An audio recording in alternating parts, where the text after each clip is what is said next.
Darian, welcome to the Basketball Performance Podcast. Thank you for your time. Hey, man, thanks for having me. Appreciate it. Yeah, I'm excited to catch up with you after a couple of years. And I have a ton of questions for you. But before we jump into it, can you give us a little bit of background about yourself and where you're from and how you got into the field of coaching?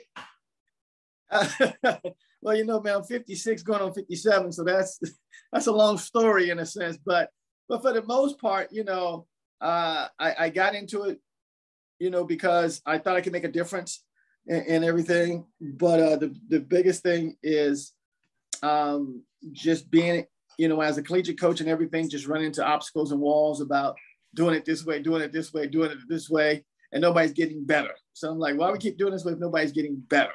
Right.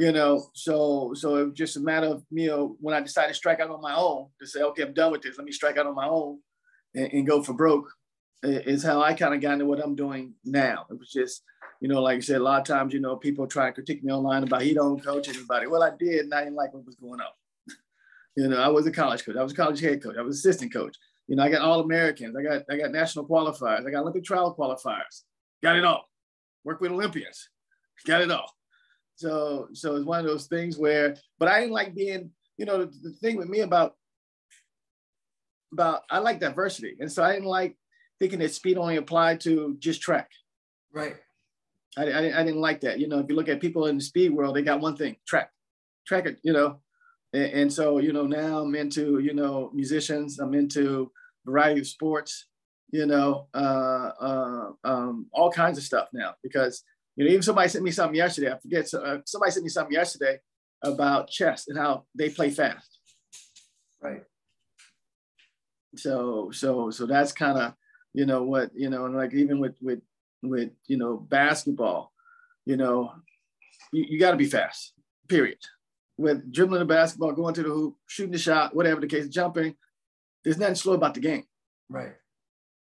So that's the biggest thing. And I think, for me, the biggest thing was like how people didn't see, if you're at the top of the key, that it was a sprint to the basket.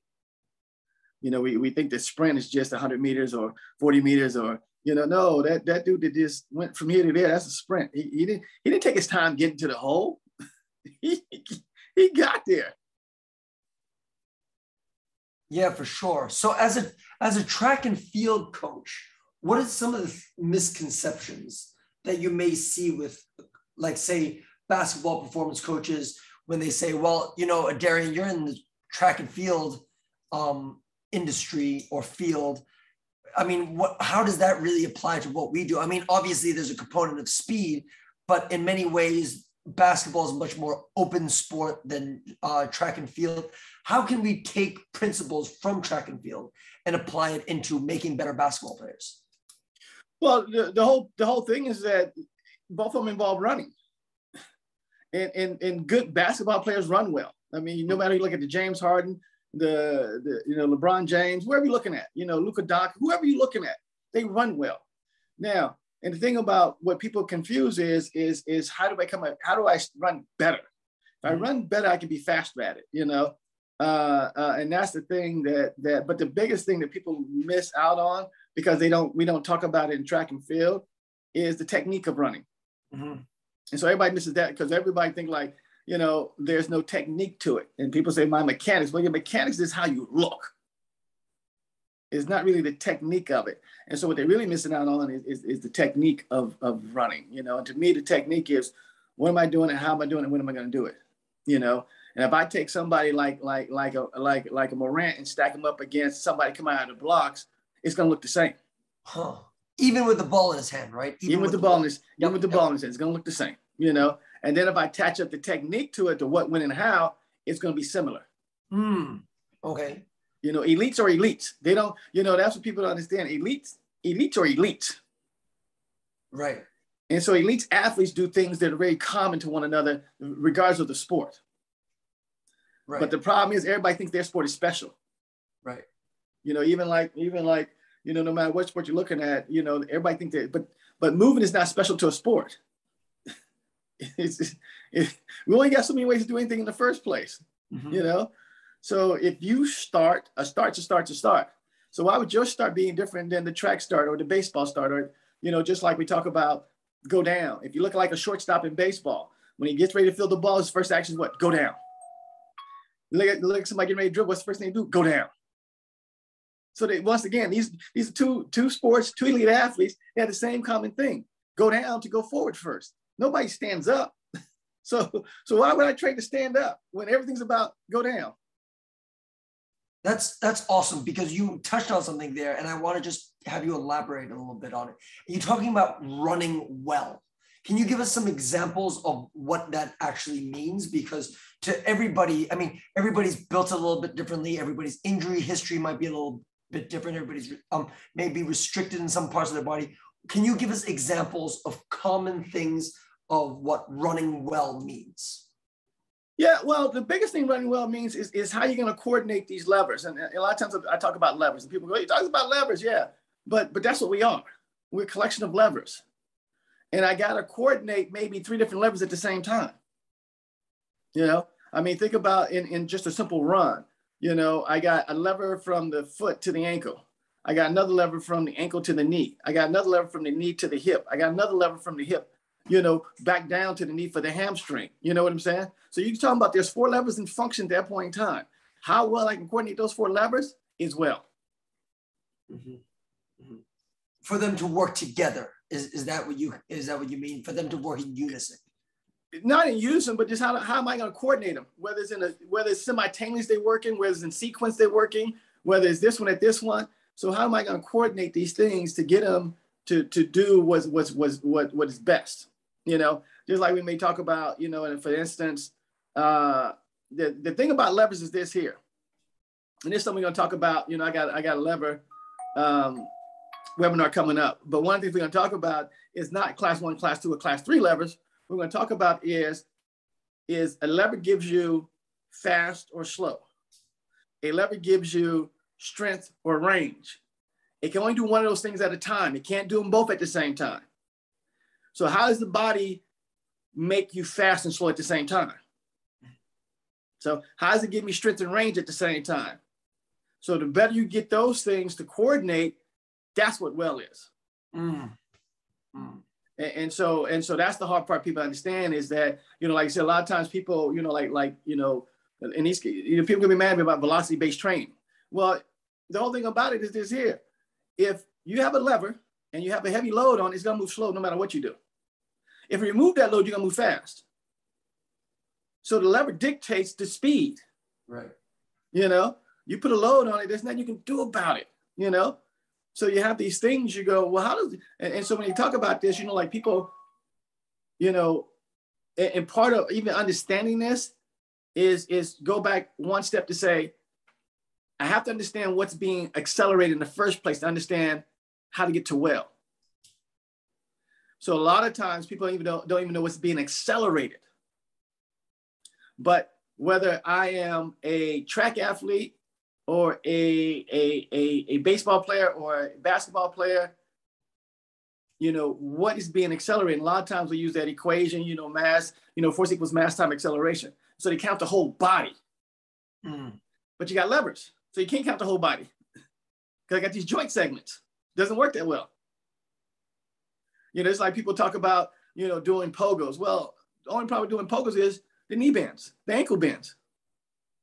So that's not, so see what I'm saying? The lever's going to interfere with what you're trying to do. They just don't work that way. So if I'm going to the basket, what is accelerating to get me to the basket? If I'm going out of blocks, what am I accelerating to get me out of these blocks? And a lot of people think the whole body, that's why people leap out of blocks. Or people talk about first step explosion, they want to leap.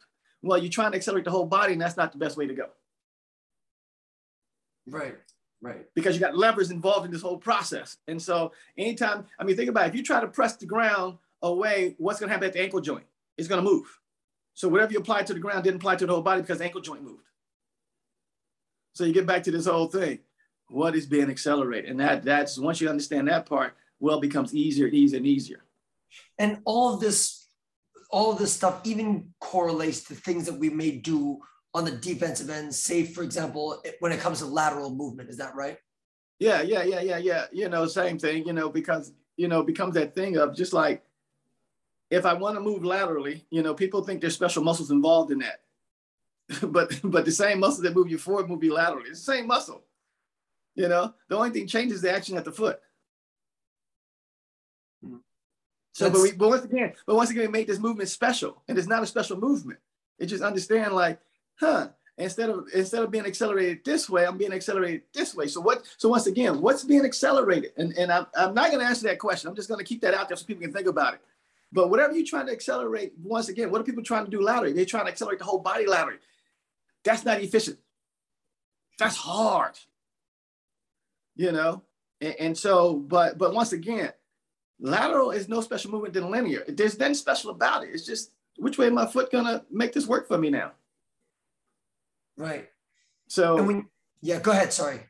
So when people start trying to push laterally, the foot's stuck on the ground now. So that means you're stuck on the ground. Same thing as when people try to push the ground away, the foot gets stuck on the ground, means you're stuck on the ground. But that's because they're trying to move the whole body and things get stuck. I was talking to somebody the other day and I said, as soon as you try to lift a leg, the other leg stops moving. Mm-hmm. Because something has to stop moving. And so they see, once again, how does the body work fast and slow? Well, the leg you're lifting is moving fast. The leg you stand on has to start moving slow. See, that's the combination there. Right. The body's working a fast side and a slow side, so you can get what you want out of it. And these athletes that run well, right? How do you see any kind of similarity on how they were trained when they were younger, or does it just come to some people? What do you see that's in common with these guys? Well, you got to remember, the thing is the first of all, with elite athletes, they're elite because they have this high level of coordination already. They just have it, right. And so what usually gets bad is that somebody starts teaching them the right way. And that's where things go off the rail. Somebody teaches them the right way to run. Right. The proper way, the correct way. Right. They start teaching them some things that and what's funny is the really good elite athletes don't listen. That's why that's why these guys don't look like the pictures or the videos. Somebody says, do this exercise, and but they don't look like that. Like I said, like the drill, just like this here. Why would you teach a basketball player a high knee lift drill when high knees interferes with dribbling in a basketball? Yeah. see what I'm saying? It doesn't. It interferes with how you dribble a basketball. Right. That's like, even like I do this clinic up in Seattle, and we get all types of athletes to come to this clinic in Seattle, and everybody gets a note saying, whatever your tool is, whatever your equipment is, make sure you bring it with you. So if you're a basketball player, bring the basketball with you. If you're a football player, bring the football, because you need to learn how to do these things with that tool. Doesn't make sense, and you'll quickly find out dribbling with high knees don't work well to go fast. Yeah. Right. And so I'm guessing you have different types of athletes. You might have one that's, say, a running back, and he may be a little bit lower to the ground. And you get a forward who's in basketball, maybe 6'10", but they both run well. But right. It may look vastly different between the two of them because their levers are so different in terms of length and all that kind of stuff. Well, it won't look different as far as the movement. It's going to look different as far as speed. Right. Okay. Where the taller guy may take a little bit longer to move his levers because that's how levers work. Right. But this the whole thing. He's still doing the same thing the other guy's doing. He's going to shorten that long lever to make it shorter, to move it faster, just like the short guy's doing. Right. See what I'm saying? Yep. That's like people said, Usain Bolt, he had these long levers, they move slow. No, but he didn't keep them long, he shortened them. Right. And so see what I'm saying? That's that coordination again. His ability to coordinate these actions, to shorten his levers, helped him be as fast as a guy with shorter levers. Right. Right. I'm just thinking a lot actually about what you're saying here. So you're saying that a lot of these people, a lot of the elite athletes just naturally have this coordination, right, Adrian? They just naturally have it. But they have it, yes. Yeah. So as we are training people who may not be Olympians or world-class athletes that have it, what I'm hearing from you is that the majority of the drills that we need to be doing are task-based. so that they're not actually thinking about how to run the correct way rather than thinking about a task. Is that correct? Or do you have anything to add to that? Well, the whole thing about it is what we haven't done is we haven't learned from the elites. Right. So think about this in reverse. We see a slow person, right? Think about this. So this how it goes bad. We see a slow person go, oh, he has perfect technique. And we see the fast person go, his technique is flawed. So then we take the slow person's technique and apply it to the fast person. So how do we help the slow person get better? Because see what I'm saying? We should learn from the fast person to help the slow person. But we learn from the slow person to help the fast person. That's backwards. Yeah, it is backwards as it gets. Yeah. Yeah. You know? I mean, if I throw a fastball at 20 miles an hour, who's going to listen to me? Right. Yeah, who's going to listen to me about throwing a fast? I can only throw it 20 miles an hour. But I'm going to throw it 20 miles. Man, that's perfect. But why is the ball going so slow? Yeah. No. Because the way that you organize your body may not look the traditional way of what's expected. Is that what you're kind of saying? It doesn't look proper. It doesn't look proper. Nobody at 90 miles an hour. Right. So I mean, even how we interpret movement, is one of those things where we haven't invented a lot of words. So the other problem is we haven't invented a lot of words to make things special. Right. So let's get back to, so we're in this basketball world, right? Now think about these words, and we talk about it a lot. Like we see a lot of basketball players' knees cave in when they shoot. Not a lot, damn near all of them. Let's call it 100% basketball. And what is the guy sitting on the couch saying? He's going to hurt himself. That's bad for him. So see, once again, we take the slow guy, general public who knees don't cave in, and now we're trying to tell the good guy, hey, and who's hurt? The other dude's hurt. Yeah. And they say, well, he gets hurt. Of course, if you play 82 basketball games a year, you bump knees, you fall on the floor. Of course of course. Yeah. But we didn't take the time to understand why the knees were caving in the first. If 100% of the population does something, why don't we take the time to figure out why they're doing it that way instead of trying to fix them out of that way? Right. For sure. So same thing. So you take that. So now I just put out a video. So take that. What happens if you stand on one leg? The knee still comes, because where's your center of mass at? See, that's a funny word. Your center of mass is down the center. So if you stand on one leg, the knee wants to come in because that puts the center of mass in a proper weight distribution. And then what do people say? Nah, straighten that leg out. Now I gotta give you stability drills. Now I gotta give you this drill. When I should just let that knee come in while you stand on one leg, you'd be fine.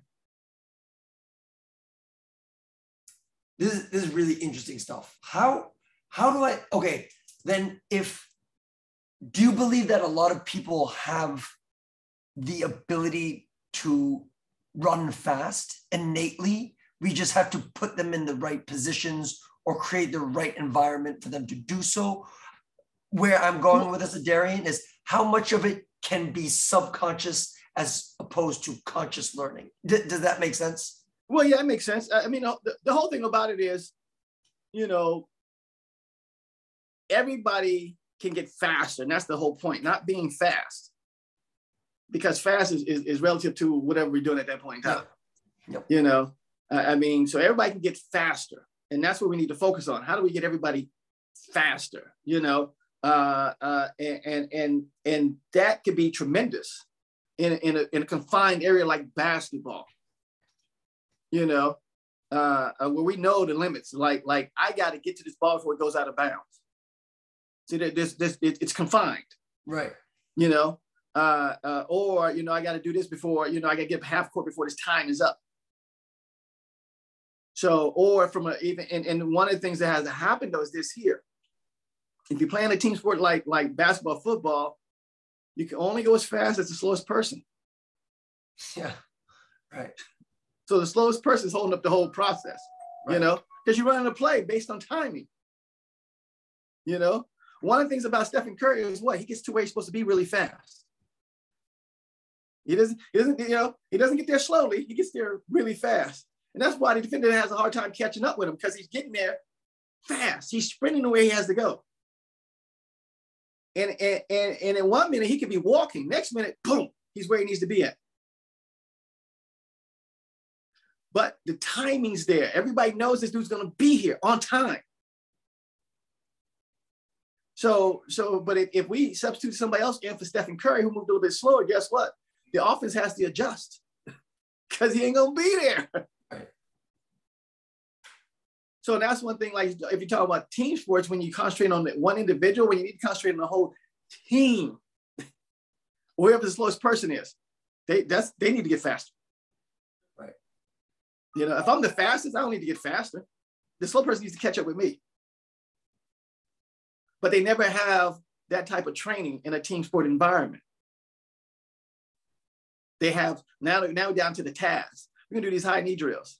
We're gonna do da-da-da. We're gonna do these A skips. We're gonna do da-da-da, da-da-da. We just task oriented. We're not fast oriented, we're fast oriented. We just task oriented. And then cross our fingers, hope it all works out. But it's not that, and you look at, even like, one of the things they say, let's go back to, Larry Bird type thing. And what they say about Larry Bird, slow, unathletic, but Larry Bird was fast. How else could he get by you if he wasn't fast? I mean, how a slow person can't get by a fast person? You got to be fast to get by these guys, But the movement didn't seem very fast, but Larry Bird was fast, And you look at it like a Luka, same thing. How fast he get off his shot? So see what we're saying, and you're talking about a very long dude that's shooting a very fast shot.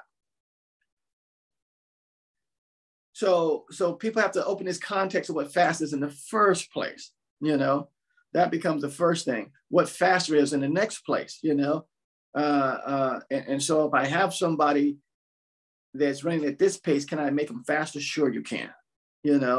But it won't be doing all the stuff they do. So is the majority of being as fast as possible, Adrian, usually limited by our timing and coordination then? Timing, period. Timing. Yeah, because you look at it this way. This is how I see it. If I get the what, the how, and the when correct, the sequence, timing, and coordination's there.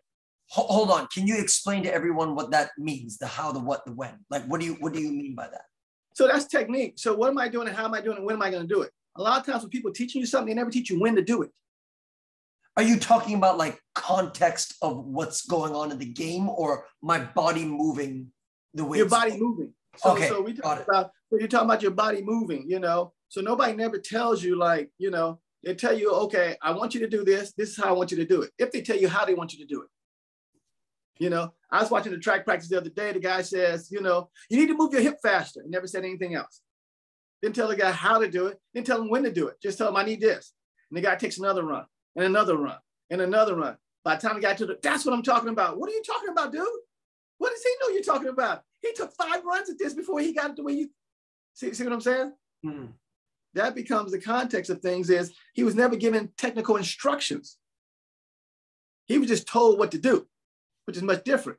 So like I said, in the context of moving your body, a lot of times people are talking about, I want you to have a stiff ankle. How do I do that and when do I do that? See what I'm saying? Yeah. How and when?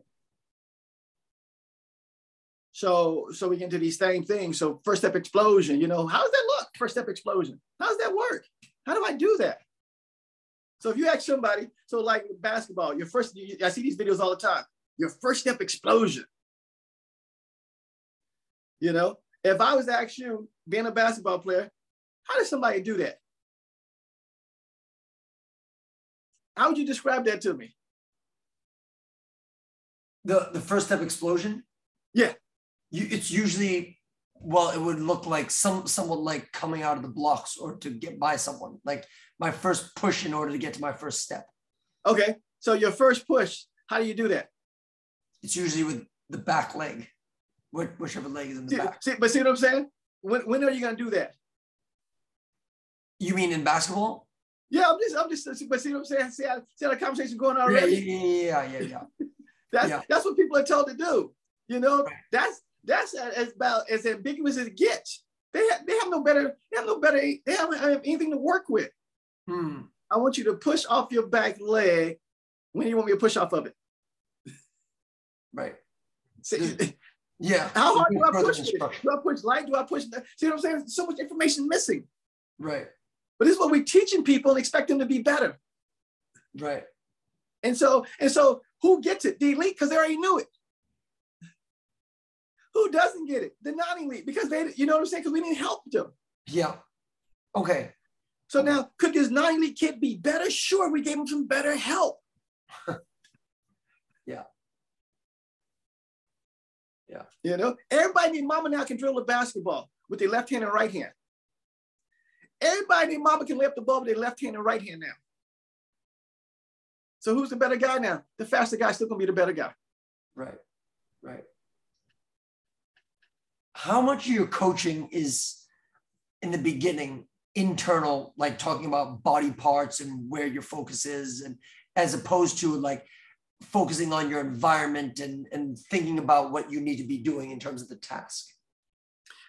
Well, I mean, for me, most of the time, it's always going to be that. Like I may tell you, you know, I want you to do this with your tricep, and I want you to do it right now, or I want you to do it here. You know, I was working with somebody yesterday, and we were talking about, okay, in this part of the race, I need your tricep to do something now.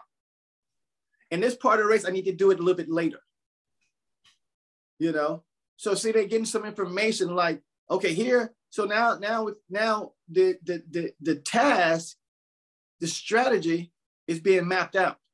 You know, do this right now.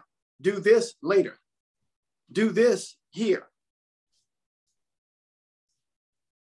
So versus, hey man, just run as hard as you can.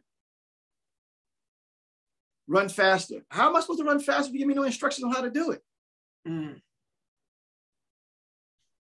So that's even like, you know, when I was out with Bobby, you know, we was talking, you know, because one of the fun things we did was like the whole thing of, I did a drill and I didn't tell him anything.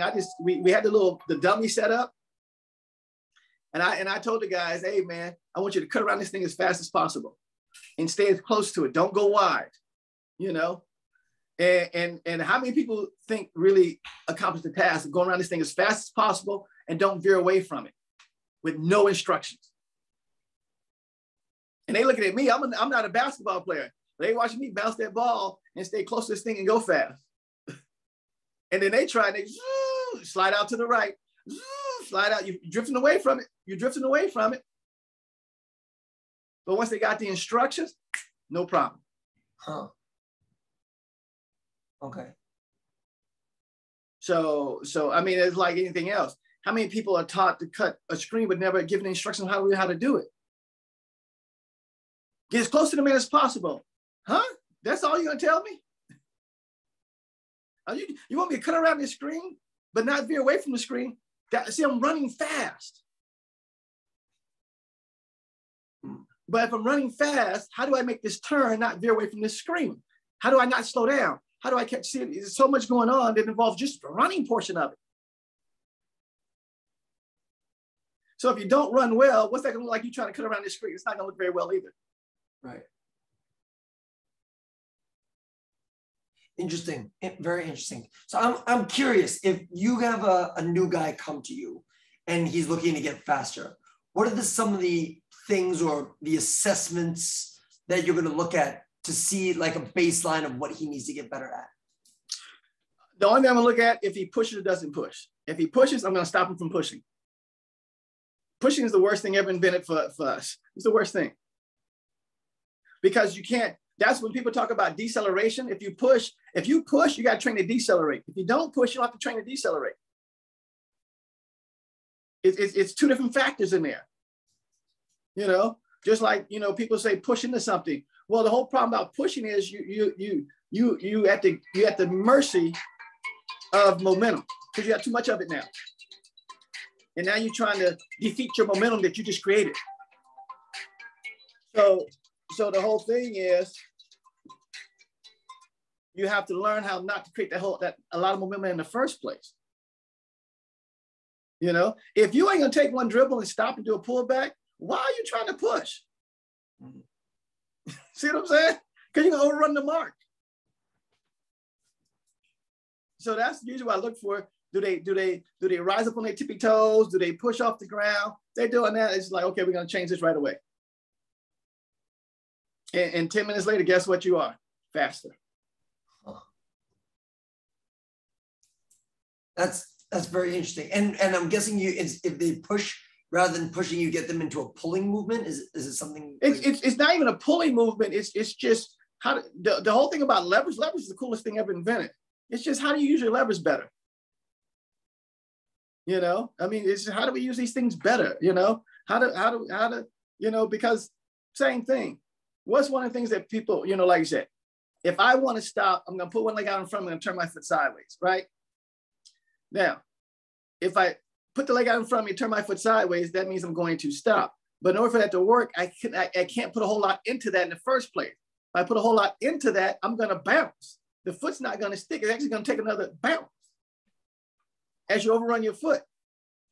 So that becomes the thing is, how do I make this lever work the way I want it to work? How do I command the levers? You know, so it's not really a push or pull thing, you know. It's more like, you know, am I using, you know, like I said, you got this thing called the gastroc and soleus. And a lot of people overuse their gastroc, you know, and they don't understand how to use soleus, you know. And so the whole thing about it is, you know, that's one thing, like we teach remove and replace. Some people call it pulling action, but all we really want to do is this here. If I have this leg that's loaded and I remove it, the other leg must come down to the ground. Unless we can fly. Last time I checked, we ain't pigs. Right. You know, so I'm going to remove this leg and the other leg comes down. So same thing. We don't want to pull it. We just want to remove it. So if I'm taking a step forward, the leg you're standing on, just remove it from the ground. And your natural reflex, your natural reflex would be to let it do its job. And that's the funny thing. Think about that for a moment. When we know what? Reflexes are the best thing ever invented for us. But what do we train? We train reactive. Why are you training that? What is the reflexes you want? And reflex and reactive are not the same thing. See, we train to hit the ground, react to hitting the ground, versus letting the reflex work for me. So I just got slower because I'm trying to be reactive instead of letting the reflexes work for me. What's the difference between the two?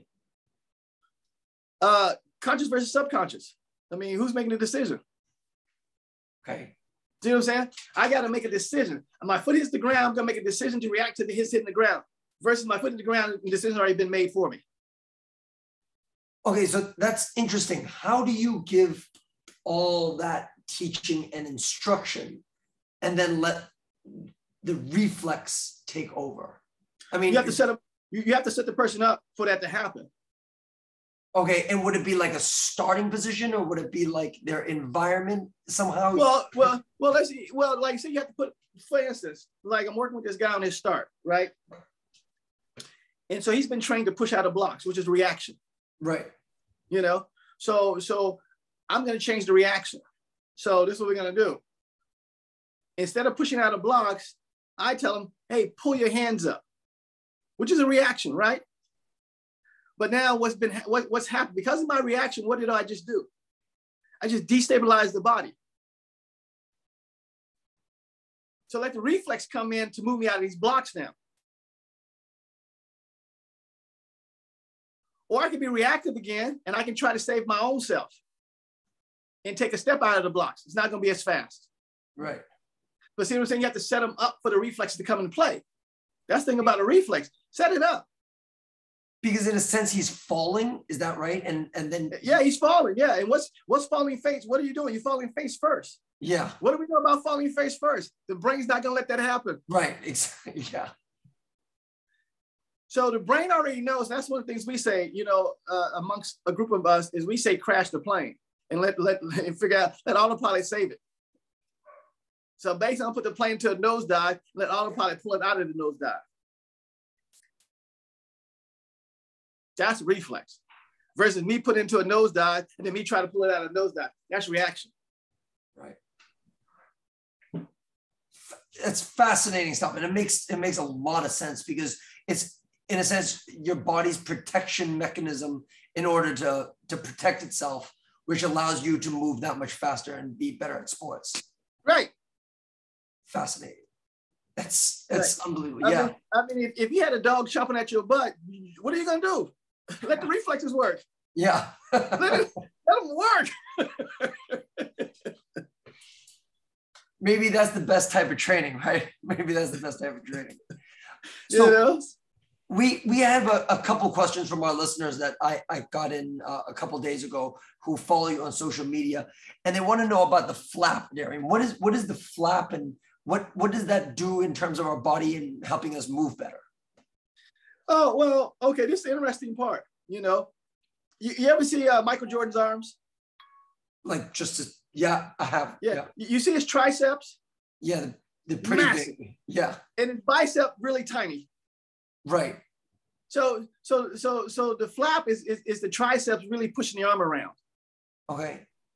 And so what happens with that is this here, that swing leg, to help that leg recover, I need the tricep on the contralateral side to move. Okay. So as an internal, you know, people call it internal rotation, whatever the case may be. But basically what has happened is the triceps is going to spin the arm. And the spinning of the arm makes it flap towards the body. That's the flap. But that flap helps me move the contra side leg. Mm. And why do I need to move that leg? This is where levers come important at.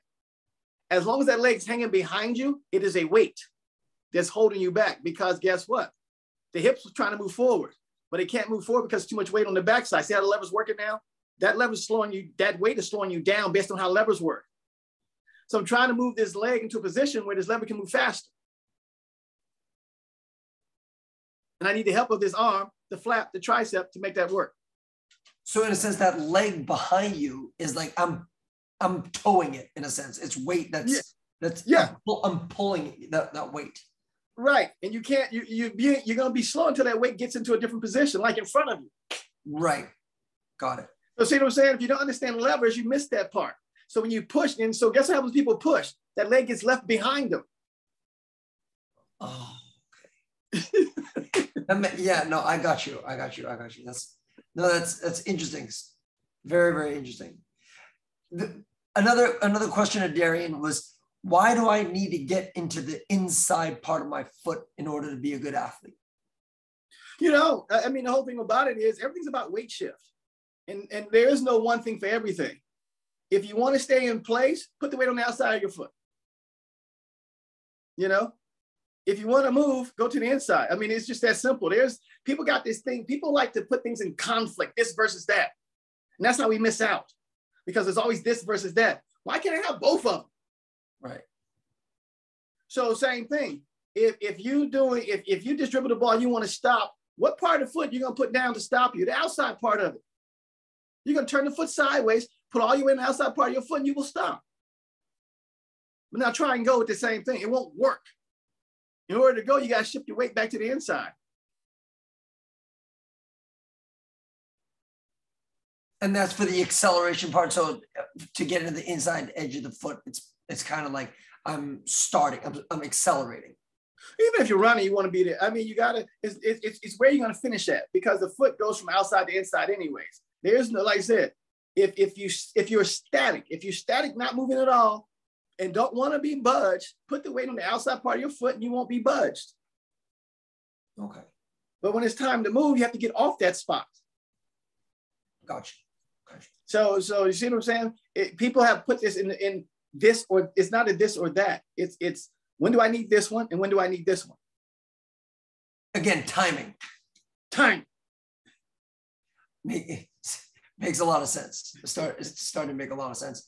So for a lot of our listeners, I'm sure that people like me and other strength and conditioning coaches, they do a lot of different traditional lifts, squat, deadlift, bench, cleans, all that kind of good stuff. How much of that kind of stuff do you put in your programs to make your athletes faster?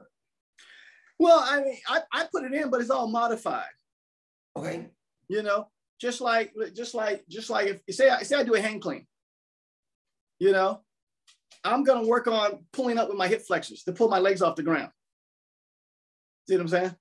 I'm not going to try to plan flex I'm not going to try to extend all that kind of stuff, because I want to understand how to go down. So I'm going to use this weight to help me understand how to go down, not stand up. See what I'm saying? I'm just going to flip it. Right. If I'm doing anything in the weight room, it's going to be how do I go down, not how do I stand up. You're thinking about going down before anything, because that's what we talked about in the beginning. Okay. Yeah. Which is another fast move. You got to be fast. You see what I'm saying? How do you do things fast? Go down as fast as standing up. You know, when do players stand up? When I'm going to lay up the ball. But nobody's standing up while they're running. Everybody's in a squatted position. Everybody's in the down position. Mm. You know, if I'm running at somebody to block their shot, when do I stand up? When I get ready to block the shot. But I'm not running at them, you know, unless I'm just in a closeout position. Then I'm running with my arms already outstretched because I'm late to this. My time is late. So I'm just trying to run stretched out already. So give us another example. Say we're using, I don't know, the squat, for instance. How would you modify that in order to get the adaptation that you want? Well, when people do squats, what are they doing? They're resisting going down. Right. That's why they go down slow. So I'm gonna use the weight to go down fast. Okay. I'm not. The coming up part will happen, but I'm not worried about it. But once again, what do people worry about? People get worried about the numbers. Yeah. I mean, think about this. How and think about these terms we use about joint resiliency and tissue access and all this other kind of stuff. Think about if you put 500 pounds on your back and drop like a rock. How well are your joints going to be? How well is the tissue going to be? How good are them tendons going to be? See what I'm saying? Yeah. But we're not trying that. We're trying to stand up. And then we start talking this other stuff. Well, if you drop 500 pounds on your back and drop it like a rock, you don't got to worry about tissue. You ain't got to worry about tendons. You ain't got to worry about that. Nobody's going to dust in the Japanese. Let's move on. But we keep moving slow. And then we wonder, like, what's going on? Well, you keep moving slow. So the majority of the work that you do with your athletes wouldn't be resistance based, or it would be like much lighter resistance. Is that? Well, yeah, because you got to remember, you know, like I said, with levers, with levers, I got two things: fast or slow. Mm-hmm. So when do I want to move fast? When do I want to move slow? And the weightlifting will reflect that accordingly. As I'm training the levers, not really I'm training the levers. When do I want to move this one fast? When do I want to move this one slow? So if I want to move it slow, I'm going to get a heavier load. If I want to move it fast, you know, think about this here. You know, if you put a 3-ounce weight on your hand, it's automatically going to move slower than no weight. If you put a 12-ounce weight in your hand, it's going to move slower than the 3-ounce weights. See what I'm saying? It's automatic. There's nothing you can do about it. Just because you move the weight don't mean you move faster. The whole problem is there's less resistance. So because there's less resistance, I go faster. Not because I'm stronger, it's just because there's less resistance. Right. So see what I'm saying? I'm going to use the weight and the resistance to manipulate levers and train levers better. I mean, just like a lot of people do Nordics, right? But what are we doing? That's a heavy resistance on the hamstrings or the gastroc. Some people using their gastrocs as Nordics don't even know they're using their gastroc. That's a funny thing to me. But what am I doing? It's heavy resistance, you move slow. So I got these two muscles that I want to move fast and I'm training to be slow. That don't make sense to me.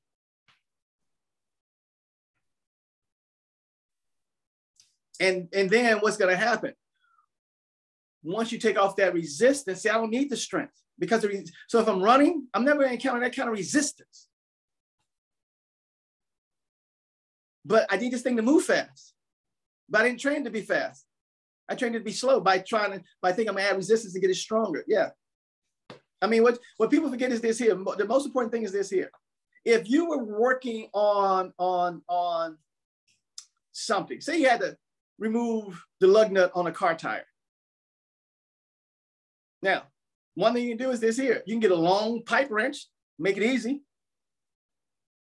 or you can get a short one and make it harder. Same thing. Once the lug nut loosen up, you can keep the long one, which makes it hard now because it's going to move so slow because the lever is so long. Or you get a short one, move it faster. See what I'm saying? Right. We as people don't have to switch out anything. We can automatically make the lever short or long as we want to, depending on the situation. But we put everything in one situation, one context, and that's why we have problems. Wow. Definitely a lot to think about. Definitely a lot to think about.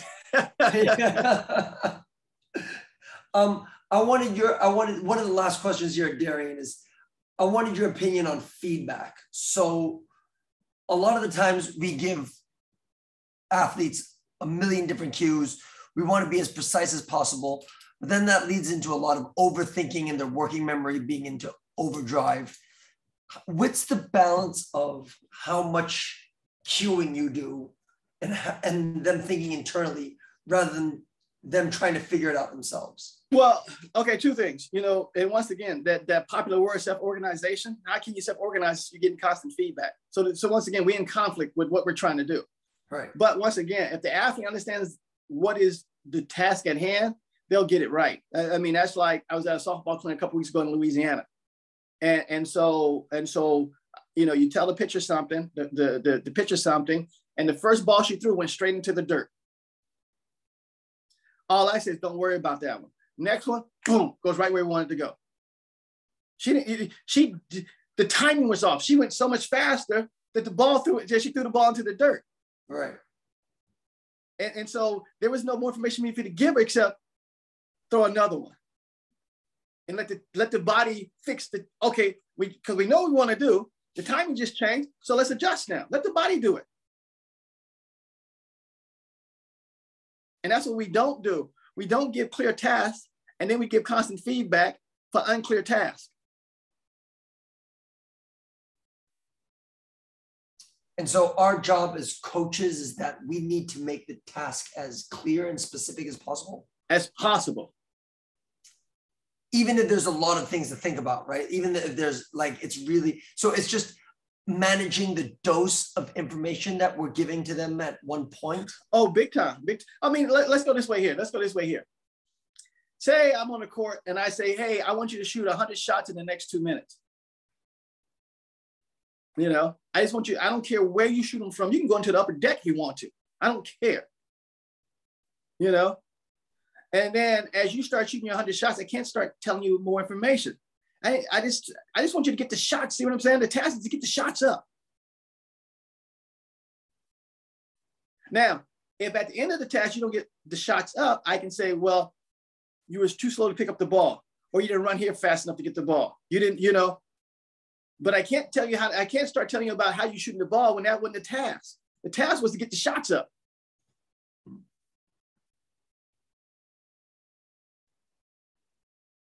So that's where we run into problems that we give the task and then it's not clear enough. And then we start adding things.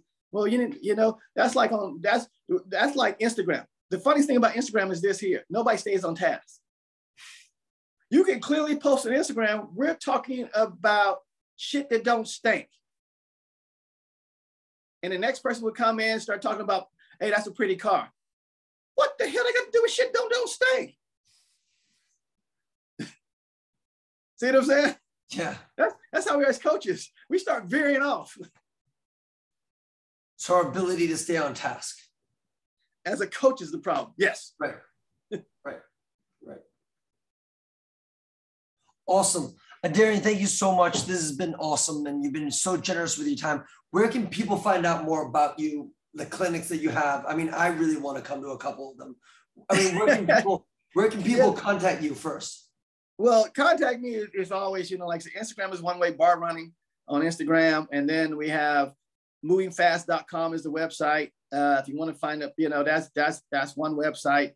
And then barrunning.com is the website we have for events, stuff like that. But those are the two main ones. barrunning.com and movingfast.com is the other way, and those have the calendars and all information, stuff like that. It's the easiest way, but yeah. What's the some people find my number and they actually call me too. I don't know how they do that, but wow. What kind of stuff do you guys usually go through in your events? Well, it depends on which one it is, but most of the time, you know, we have a specific topic where like the one I'm about to do coming up on July 16th and July 23rd, Seattle and LA, deals with the gastroc and soleus. So it's going to be specific to how the gastroc and soleus is used to help you run fast. Okay. And so that's all we deal with. We would deal, like I said, that's the task, that's the topic, that's all we deal with. It won't get into 10 other things. It won't get into A skips, B skips, high knee lift. This is what we're dealing with. Awesome. Thank you so much, Adrian. I really appreciate your time. And I'm really happy that we caught back up after so many years. And guys, we will see you next week. Again, highly recommend Adrian's stuff. He's really out of the box thinker. And I definitely stay in touch with him and look him up if you guys want to get faster. Thank you, man. Appreciate it. Yep.